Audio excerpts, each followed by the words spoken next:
salary negotiations, building a mutually beneficial relationship with your organization, and the importance of professional development, all on this episode of the Take Back Your Career podcast. You need to take action, and you're about to get real-world information and insight for fixing your career. This is the Take Back Your Career podcast with your host, Adam Fullerton. Welcome to another episode of the Take Back Your Career podcast, which is dedicated to helping professionals find happiness, fulfillment, and financial security in the work that they do. And if you're a new listener here, guys, just know we do this by interviewing career experts who can provide actionable ideas which can produce real results. And today we have on with us Megan Downey, who is the founder and owner of Downey Insights, where she provides career consultation services that help young professionals create authentic and meaningful careers. And I think it's going to be intriguing to hear Megan's take on our topics for today, especially for young professionals and professionals of all kinds. But really, what I've learned through however many episodes thus far is that it's not just about young professionals first and foremost. It's about all professionals looking for help. So if you're listening to this episode compared to a previous episode, you'll know that we always talk about young professionals, but really with the feedback I've gotten from you guys, the listeners, we know that we need to talk about just professionals, whether they're 20, 30, or 40, because people are truly looking for answers. And again, like Megan said, looking for authentic and meaningful career paths or choices or whatever you want to call it. So with all that said, and I'm super excited with this conversation because there's some topics we've never covered before. Before jumping into all of that, I just want to say first and foremost, Megan, thank you for being on this episode of the Take Back Your Career podcast. I'm like I said, I'm truly excited about today's topics. And so first and foremost, like I like to do with every guest, I just want to ask, how's it going? And say, hey, thanks for being on. I truly appreciate it. Thanks for having me, Adam. I'm excited about our conversation today. I'm doing really well. I'm spending a lot of family time, which always fills my cup. But how about you? How are you doing? I feel like I'm doing well. I'll tell you what, starting a podcast and getting it up and running is it's a lot of work for anybody listening out there, but it's truly fun. It's fulfilling, and this is where I spend a lot of my time, to be honest, outside of everything else I do, just because this is fun, and I like learning myself, and I like passing on some of these lessons to others who have felt the way I felt in the past, which was, hey, I'm stuck, I'm unhappy, and I'm truly looking for an answer in terms of what am I doing with my life? What am I doing with my career? And again, how does it help me get there? So, so again, thank you for being on. And I think it's worth jumping into today's topics, which, the first topic, Megan, this is something that I don't want to call scary, but it's definitely an intimidating situation someone can face in their career, something I faced in my career. And again, it's something whether you're a young professional or someone who's been in, their profession for 10, 20, 30 years, doesn't really matter. And it's something that can truly hold you back from being in control of your career and the path you're on. And that's the topic of salary negotiations. And like I said, from my past experience, I'll simply say that I always felt intimidated by this process, and I was never sure how hard to push, especially early in my career, because it was all about just getting that new job or just trying to make more money, and I didn't want to risk anything. I didn't want to press too hard. So, with all that said, there's a ton to talk about on this topic because, again, I think salary negotiations, it's different for everybody based on your experience, based on where you're at and what's going on, what the budget might be for a company, and so much more. So with all of that said, long-winded intro here, Megan, I just want to say, let's talk about salary negotiations. And as the expert, where do you want to start? What should we know about salary negotiations? How can it help somebody take back their career and be in charge? Where do we want to start with this topic? Thanks, Adam, for that intro and for having me on today. I think something that you were talking about that resonates with a lot of folks is they don't negotiate out of fear. And so we know from some research on salary negotiation that 43% of folks don't negotiate during that hiring process out of fear that they will take the offer away, or they're not confident in their ability to negotiate. And so it takes confidence and it takes courage to not only research your own kind of salary range and what your skills are valued at, but then also to communicate to someone who has an opportunity that you're interested in. Well, do you think that's a valid point? I mean, 43% is a high percentage. And do you think maybe at some point, and I talked about, like you said, in early in my career, when I was younger, makes me sound old, but when I was younger, I didn't have the confidence. And maybe that's because I really didn't know what I had to offer. But at some point, I feel like you kind of have to hit that stage in terms of maturity, especially in your life and in your career, where you say, hey, I know what I'm worth, especially for our listeners. If you really want to be in charge of your situation and you want to find, again, that happiness, the fulfillment, the financial security, especially, you have to at some point say, okay, I'm going to know what I'm worth. I'm going to know what I offer to the company. And I'm going to stand up and I'm going to, kind of, I don't say demand, but ask for more. And so do you think that's part of just the maturity phase of a professional as they grow, or what are your thoughts on where that kind of comes into play in someone's path? It has a lot to do with just work experience, but it also has to you have to work through career capital. So if your family is in roles where they didn't have to negotiate, there is such joy and, oh my gosh, I have a job, right? I always share the story that when I was leaving school, I was just excited to get a paycheck that had a comma in it, right? And so to be able to get a check and be able to get a paycheck, it does have to do with work experience and maturity, but it also has to do with what is your knowledge base on negotiating a salary, right? You are told your whole childhood, you go to school and then you get a job. And then but the how and how to elevate your career isn't ever part of the conversation, which is why I think this podcast is just so needed, to give people the tools, as you say, to take back their career. That's awesome. So when you looking at someone, again, 43%, and we talked about kind of fear of maybe losing a negotiation or losing a job, or saying, hey, maybe you're not really committed here, you're just looking for money. What can someone who's in that situation and they have those thoughts, they're fearful and they're saying, well, I don't mind working here, or maybe I do, maybe I don't feel like I'm treated, I'm not a valuable part of the team because you're paying me an amount I don't think I'm worth. What would you, again, tell someone in that situation, again, whether they're younger or older, it doesn't really matter, but someone who says, I am fearful, what do I need to do? It sounds like you just said, start taking note of what you kind of offer and what you're worth, but is there anything else? Is that the first step to say, let's find out what you've accomplished and let's use it as a bargaining chip? Yeah, so you have the most leverage in negotiating when you're in the hiring process. And something else that you brought up was that feeling of I'm not being valued, I'm not receiving what I'm worth.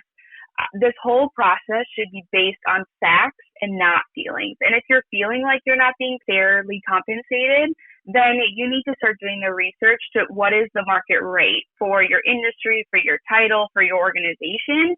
And then it can inform, like, yes, I need to work for more and advocate for myself, or comparatively in the industry that I'm in, I am being fairly compensated, and maybe it's those other benefits that you need to negotiate. I personally operate off a 4-step method of negotiating salaries, and that first step is researching you and researching the industry. So when you're kind of researching the industry, you want to be asking the questions, how competitive is this industry at my experience level? What are the market ranges? And it's really important when you're using that kind of question and searching for that answer to look geographically, right? Someone in the Midwest is going to be paid different than someone in New York, even if they're doing the same job. And what is a competitive pay? I always say the top of your range should be that top 25% within competitive pay. If you are within that range, then I say, start looking at those other benefits that can get you to the next salary band. But if you're below that top 25%, that's when you have some kind of what we say runway room to really start negotiating for more base pay within your salary. I also am just a tangible person, so I want to share some resources folks can use to identify that number and answer those questions. Glassdoor reviews, public records. If there's a public employee in a lot of states, those salaries are public knowledge, cost of living calculators, and then don't ever forget about your network, right? It wouldn't be professional to say, hey, Adam, what do you make? But If you can ask, I'm thinking about negotiating for a salary. Can you tell me what you think a good range for this role is? Or, Adam, tell me how you negotiated a salary. Are there any tips that you have for me? Using your network is an amazing way to kind of benchmark yourself. And we really culturally need to normalize talking about pay. And this is a good way to start with that. That's awesome. I think, and I don't want to derail your 4-step process, but I think the first thing you touched on was extremely important, but researching yourself. And that to me, and maybe I'm digesting this incorrectly, but there's 2 points to this, and this could be both of your points. But one is researching, again, you in terms of the marketplace and what you're worth and what you've accomplished and how do you stack up against everybody else. But really research you, as in research yourself. What have you done? What are you actually worth? Not necessarily compared to everybody else, but take stock, and this is something we talked about in other episodes, but take stock of what you've done for the company and what you can provide. And a lot of times, unfortunately, most people, they one, don't take stock. Number two, so they can't really talk about what they've accomplished. But number two is they need to understand that in order to go into kind of the negotiation table, they have to have a record of what they've done and what they've accomplished, because then you can say, here's what I've done. And maybe it's not even just a salary, but a promotion or some other sort of negotiation where you say, this is where I want to go or where I'm trying to get to. And there's other ways in which people are just missing some of the skills or the experience or the knowledge or the know-how to say, okay, this is the next level and this is what think I'm worth, but really there's a gap there. You're missing some of the things that other people have. So, that was just my quick thought on researching you. There's so many components, and it's important when you look at your 4-step process. Yeah, exactly. The part of step one is not only researching you in the industry, but really how you quantify your skills, which can be a hard thing because you are more than just your work experience, but you need to be thinking about what are the problems you've solved. The best tool you have in salary negotiation, whether you're getting a new job or you're already in one, is how have you been a problem solver, not a problem creator, right? And that is often what is the most lucrative in the salary negotiation is they're bringing in new talent to further their bottom dollar, extend their reach, expand the company. And so you are filling a business need, and you need to be able to articulate how you can do that, right? And so we know that often when we're quantifying what are our skills, often folks with marginalized identities undervalue them.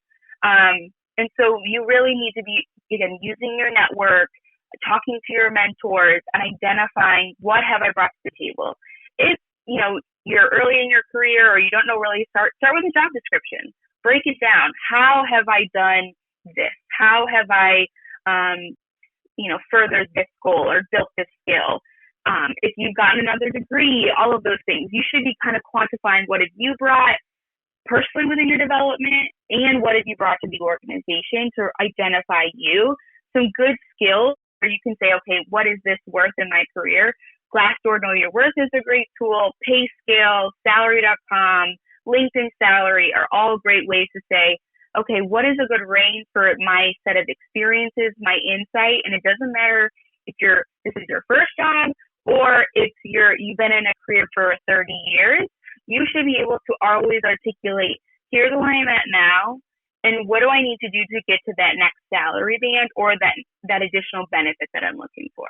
Absolutely. And again, when we talk about one of the 3 components of what this podcast is all about, it's about financial security. And I think that, and this is kind of what you're talking about, but if you can know your worth and know what you've accomplished and you can articulate it and you can go to the table and say, this is what I've done, this is where other people in similar situations or similar positions or a career path or whatever you want to call it, this is what they're being paid elsewhere. I'm looking for that financial security too. And so this is what I think I need to be paid so that I can accomplish my goals in life and my goals in my career, and whether it's supporting a family or whatever it might be, maybe house, or you have a house, or whatever obligations you might have financially. But this is what's going to help you kind of get to that point. So I want to ask you then, if someone's saying, okay, I'm taking stock of my situation or what I'm worth, I'm reaching out to my network. What do you do after that? It sounds like, of course, at some point you got to go to either the new company or your current company or whatever and say, hey, we need to have a conversation. Is that the next step?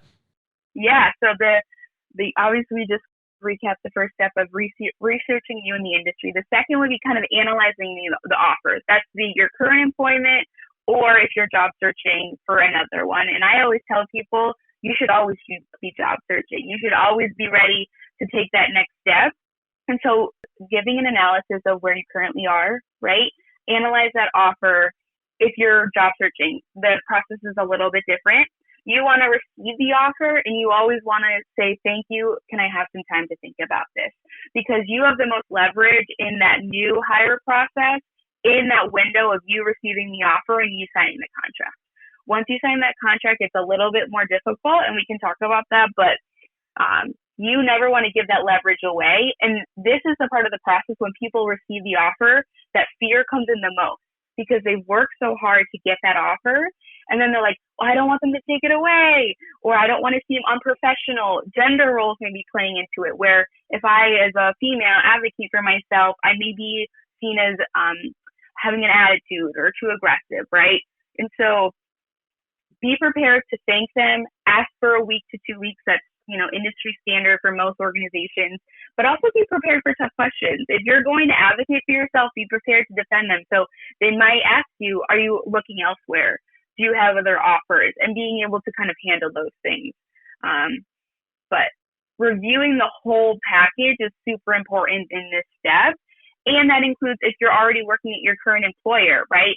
Can you negotiate more professional development funds or tuition reimbursement or student loans reimbursement or additional leave time, right? If you're looking to build a family, what does that look like? Taking time to analyze is the time you have the most leverage, and that's the most important part of step 2. Absolutely. That makes so much sense. And I think one of the things that you talked about, especially when you're in it's not even if you're going to a new company or a new position, but in general, you have to research what the position is worth. And to your point, because in what I was thinking about was that no matter the situation, you can always go back, and this is part of the negotiation process. You can say, hey, maybe I do want to be paid more. And they're saying, well, right now this position is only paying this much. And you might be able to say, okay, well, just so you know, this is what I'm looking to be paid. And just so you know, I've got whatever amount of experience, but did you know I also have an amazing attitude? I have an awesome mindset. I'm driven. I'm awesome with working with others. I'm here. I'm dedicated. I'm going to provide you more of those intangibles that people have just from a personality perspective, which is the other piece of what a lot of times people don't see on resumes. It's really the accomplishments, but also, hey, here's me. And if that means you're not going to spend a little bit more because you think that, again, that's what you're worth, then maybe it's just not a company or a position in a job that you really want. Yeah, exactly. And you brought up a couple of things in that a salary negotiation is a conversation. Just because a company offers you something does not mean you need to take it, right? And so if an organization isn't meeting your bare needs, like, don't enter into a job where your needs aren't going to be met financially, because then you're just going to be job searching again in 6 months to a year, right? And so knowing your numbers, knowing what you're willing to walk away with, but also something that you said is really important is don't downplay your likability. We spend more time with folks at work than we do often at home. And so selling and articulating your fit, how you're going to solve those problems, how you're going to add to the organization is just paramount. No matter if you're negotiating while on the job or negotiating while you're entering into a job. Absolutely. And I think that's just you being in control of your situation, you being in control of your life and your career. Again, and I want to reiterate for people listening out there, this podcast is truly all about taking ownership, being in control, and doing what's necessary and saying what's necessary so that you can reach your goals, again, in your life and in your career. And I think likability is a term that, that's the term you use. And I like that term, likability, go figure, because you have this idea of who you are and what you want to portray and kind of what you want to be known for and remembered as. And if you can take that and you can package that up and you can kind of put that out there for a company, it's worth, in my opinion, I mean, I'm not the business owner, but it's probably worth a few $1,000s or a handful of thousands of dollars, because this person's dedicated, this person's driven. They're articulating their situation. They understand their situation. They've done their research. This person is a professional. It's not just someone looking to get out of one bad job and to get into the next job that pops up. Yeah. And a way you can always increase your likability, and I'm going to circle back to step one, is that network. You often may have more success negotiating if you have a peer referral. Someone is sponsoring your name within the organization and can back, Adam is really likable. Adam is a hard worker. Adam does have drive, right? And so that network is so important, not only in the researching, but while you're negotiating. Something that's important that I wanted to make sure I bring up is when you're evaluating an offer, look at the whole offer. What is the runway for salary, for promotions? Think beyond just the number, right? Because there's some often even in your entry level where the number's kind of hard, but there are so many other things: retirement, healthcare benefits, leave policies, any kind of stipend, commuting, tech, phone, any of that. You want to think about, what do I need to produce my best work? Because that's what you're being paid for. You're being paid for the work that you produce. And so how can you make sure you have everything you need to do that, no matter what stage of your career that you're in?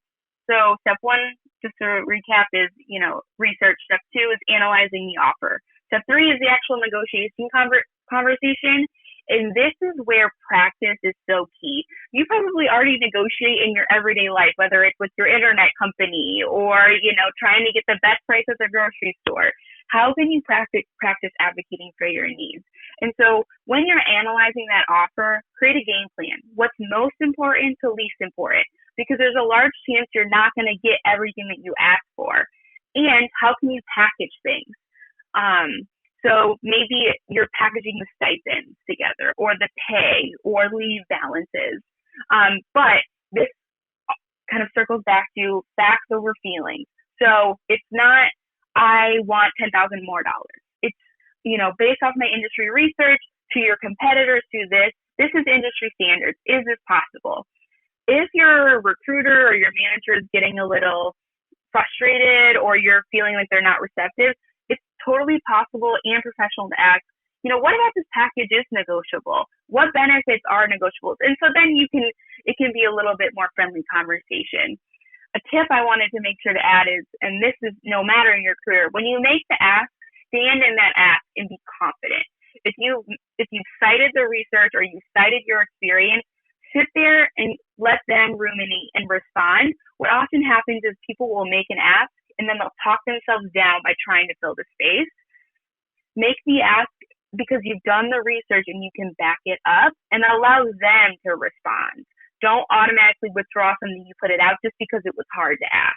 Yeah, it's kind of what I want to call like the what if feeling, right? Oh, what if they changed their mind, or what if I went too high, or was too aggressive, or I was too whatever term you want to use, or situation or scenario you want to use, but it's always, like you said, the what if, and then you start selling yourself short. But your point is, in this whole process, is that if you know what you're worth, if you know what you bring to the table, and you know what you can provide to the organization, there's no reason to back down, because odds are that you set that bar to a certain level because you did your research, and anything below that is you just selling yourself short and not having confidence in the research that you did and the proposal that you put out there, which is kind of defeats the whole purpose of this process. So that's my thought, at least.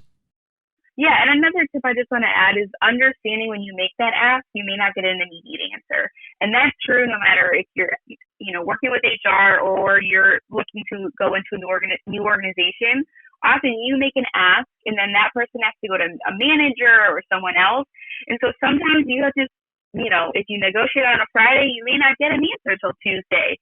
And yes, it's going to be anxiety ridden, but think about if you didn't, and think about, you'll be thinking back, I left all of this on the table, and how when you know that you left things on the table because of fear, it's harder to perform in that job because you're always saying, I wish I would have done this. I wish I would have done this, right? And so, Adam, you're hitting right on it. If you know your research, it is still going to be fearful and anxiety-ridden, but know that you are using citable references on why you deserve that amount or benefit. And it's sticking to your guns, which is kind of to your point, right? And I always think this is an analogy I thought of, but this is always like the used car dealership where you go there and you say, this is what I'm paying. And then they'll say, well, how about this price, which is, let's just say meet in the middle type of thing. And even if here's the thing. even if you accept that, you know, in the back of your mind, you're like, oh, I still got shorted. I still gave up or I left too much money on the table or whatever. And then that ruins, in my opinion, ruins what should have been a purely positive experience and kind of taints it, for lack of a better term. So again, the point is to just be patient, right? Be patient in your negotiating process. And I would think, and I'm not the expert, so you tell me this, but if someone does say, hey, this is what we're paying, you go $5,000, I'm making numbers up, $5,000 over that, and they come back, they're not going to just say no. They're going to say, no, here's what we're willing to pay, and probably here's why. So like you can still have that back and forth. It doesn't mean you can't try for something, and the worst that happens is probably they say no, and it doesn't mean that you accept it. It means you're not losing the opportunity altogether, but I don't know. Maybe that is something that people do need to consider based on what other applicants that the company has received. I don't know where that fine line is. So what are your thoughts on how hard do you push? And is there really ever a time when a company will just say, nope, sorry, got to go? Yeah. So you kind of lead me into step 4, which is like the written word. That's what step 4 is. And so in terms of research, we know that 90% of employers nationally expect you to negotiate, right? And if you do it professionally, the likelihood of them, what is called reneging, is very, very low. But in that industry research, you will know, okay, this company doesn't like when you go this far over. And so to answer your question, the reneging chance is very, very low. But we have conversations with folks all the time. You know when a conversation has gone too far, when you're pushing too hard. And that's why kind of when you're negotiating, grouping things is so important. You're not saying, okay, and now this, and I want this, and I want this. You're kind of backing things up with what you can do for them, why you're doing that. And so that kind of takes away the greediness that often can come through. And so to kind of finish step 4, you want to get everything in writing. If you accept or decline the offer, right? If you accept, get everything in writing. I always tell clients, do not quit a job you already have for a potential offer until the contracts are signed, because we've learned recessions or a company gets bought or all of these things, right? And something else that you said that's really important is it's never a no. Information is power. And so if you negotiate for a raise at your work and they say no, but here's why, you now have the information you need of what you need to do to get the yes, right? And so it's never a no. It's, we need you to do this or this budget or this. We need you to get this metric within the performance plan. You know what you need to do. You also want to get that in writing. So then you have a follow-up conversation in 6 to 12 months with your manager. Yeah, that's smart. Sorry. Go ahead. I was going to say, yeah, that's smart. That's just something that, again, it gives you the next action item, right? The next step in the process. Okay, if you're missing this and this and this, or maybe it's just one thing, whatever, you now know, especially in writing, I mean, that's going to be used. It's like a court of law, in my opinion, where it's like, okay, this is what you said I needed to work on, or this is what you said I needed to do. This is then what I've gone and done. Now it's time to put the people or the organization's feet to the fire, because again, you're coming back with the things that they said to do, which again gives you the next step, but also you're now back at the negotiating table to say, here's what I'm trying to do in my career. And you're going to either give me, or I guess we're going to talk about what you said you would do, or you really do need to start probably looking elsewhere or thinking about things in a completely different manner, because then the company's really not following through on their promises. Exactly. And then your career, not your career, but that job, that company, or at least that team that you're on, it's probably going to be just a situation that you need to remove yourself from anyway, because they're going to hold you back. They're probably going to come up with something else the next time. And again, to the point of the listeners, whether young or old, it doesn't matter if it's 3 months or 6 months or a year. You have to at some point draw the line and say, this is what we talked about. This is what we agreed upon. And I have my goals for my life and my career. And you need to either help me because I'm helping you and I did what you said I needed to do. Or you need to say, okay, I'm going a different route. And the third option is sit there and just complain about it, which obviously doesn't help anybody. Yeah, exactly. You kind of hit on 2 things. It's always a good reminder that your paycheck and your salary is exchanged for your labor. So if you're always doing more and more and better labor, but your pay is the same, you're actually telling yourself, hey, I'm actually worth less now because I'm doing more work for less pay. While I'm not saying, you do a project on Monday and you're saying, give me $10 more on Friday, salary negotiation is a long game and you need to be willing to be patient and play it. But if you have it in writing that your manager is saying, or HR is saying, for you to do this, we need this. If they can't do it, but they're not going back to our previous conversation about negotiating, say, we can't bump you to $5,000, but we're going to give you 10 more days of vacation, right?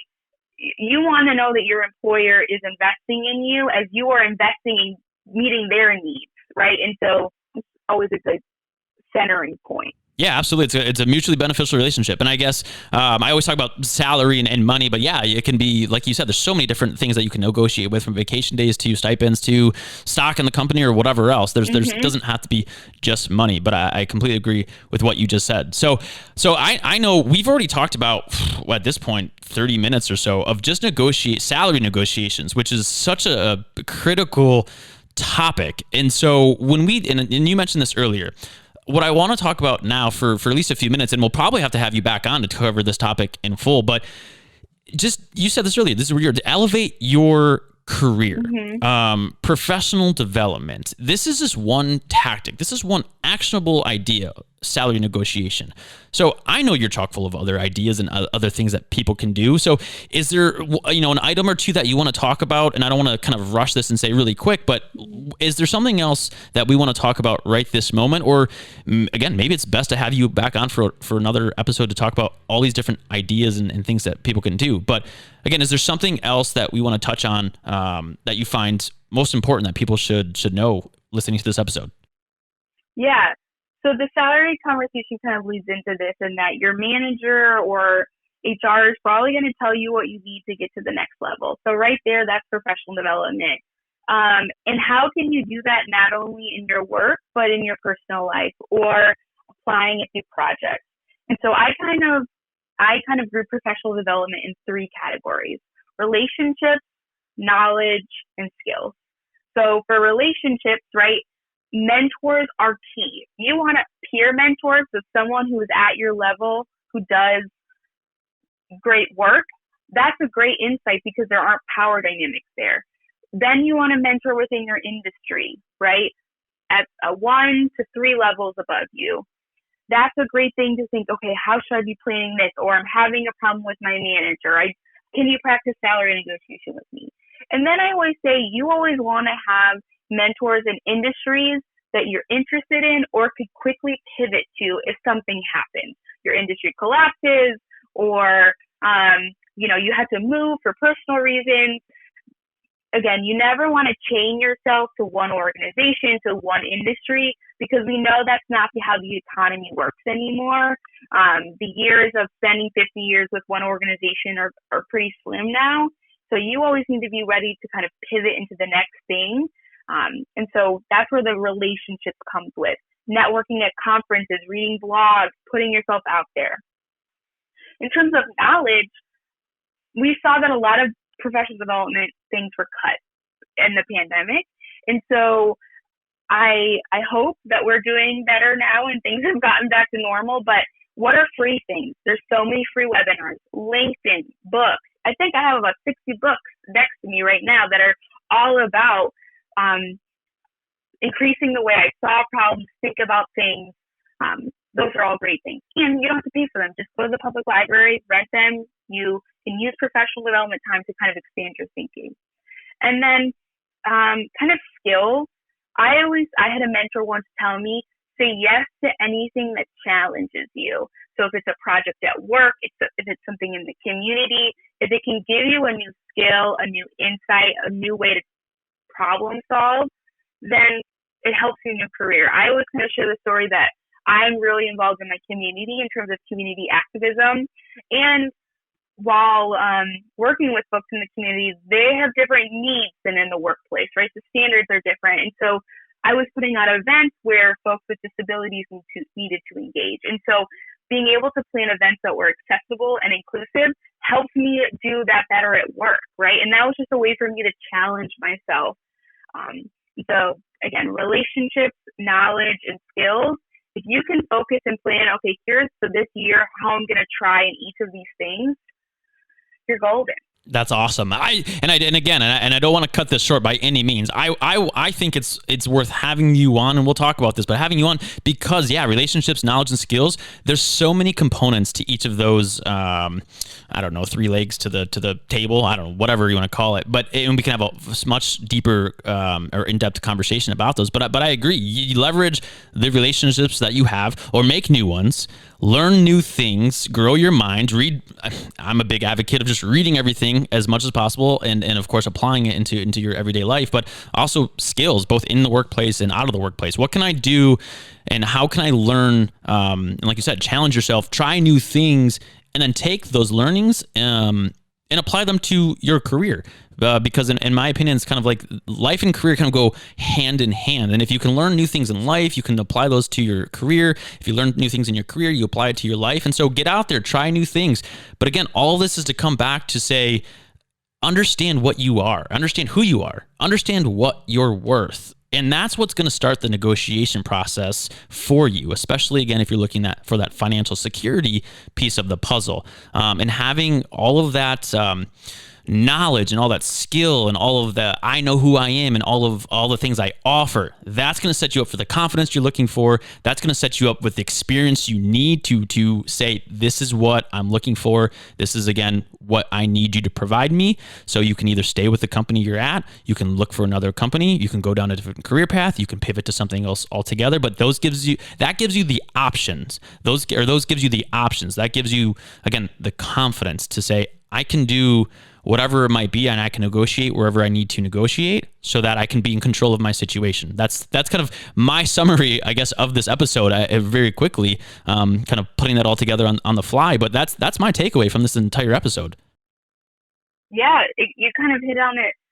The professional development leads into you knowing your worth, which leads to you being able to advocate. And your needs are always going to be changing.